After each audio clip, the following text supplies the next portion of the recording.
Our abuelas used to tell us of Llorona, the wailing woman.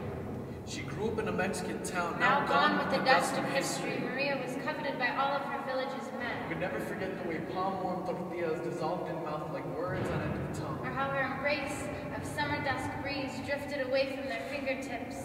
It was Fernando who won her, knowing just the right pressure and conversation and embrace to make her blush pink as evening primrose. The next day, she brought him tortillas. She placed a flour blanket over his tongue, and soon they were writhing like kneaded dough. Those children rose from her oven.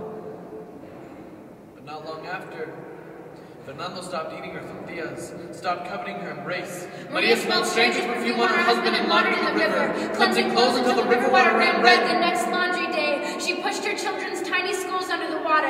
She washed their pale bodies down a river of abandonment. Their bodies were found, but not Maria. When night covered sky, the townspeople said Maria would rise and come weeping along the riverbank.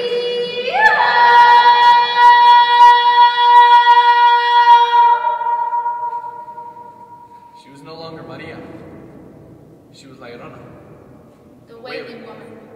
Today, Llorona walks the streets. Our grandmothers are too scared to tell us of her new form. The white lady. No longer condemned to ditch banks or the tongues of our elders. But to newspaper headlines and cement walkways, she still takes children. Nathan Weatherfield walked the dark hallways of addiction. While sunshine hid behind the cloud until he no longer saw light, his mother never heard Llorona's cries. In a hospital emergency room, Llorona watched along with Steve Paternoster as his 16-year-old daughter Haley fought for her last few breaths. The nurses pulled off her oxygen so that she would birth into the afterlife peacefully. Outside in the deep blue night, the nurses and orderlies swore they heard a woman's anguished cries.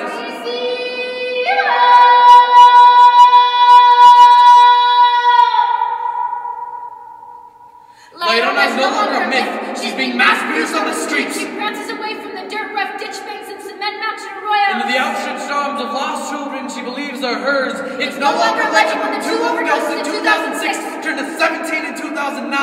Llorona beckons to them, to us, with arms open like a crucifix. She smiles as she begins to cry into them.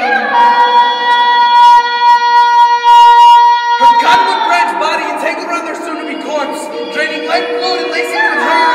Their eyes glaze over. And they nod into her addictive fingertips. She drowns them in her tattered white robe until the myth is the last things they breathe.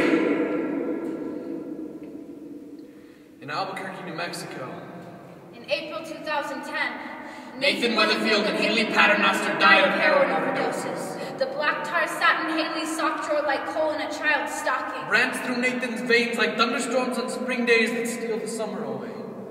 Llorona's real. The kids are hearing her cries. Following the whines of banshee mother. In the goat head thorn patches, inviting her into their open embrace. Her hands tightly encircled around their limbs. She is weeping. Another lost child, floating on the creek, face first into the desolate tributary, swallowing her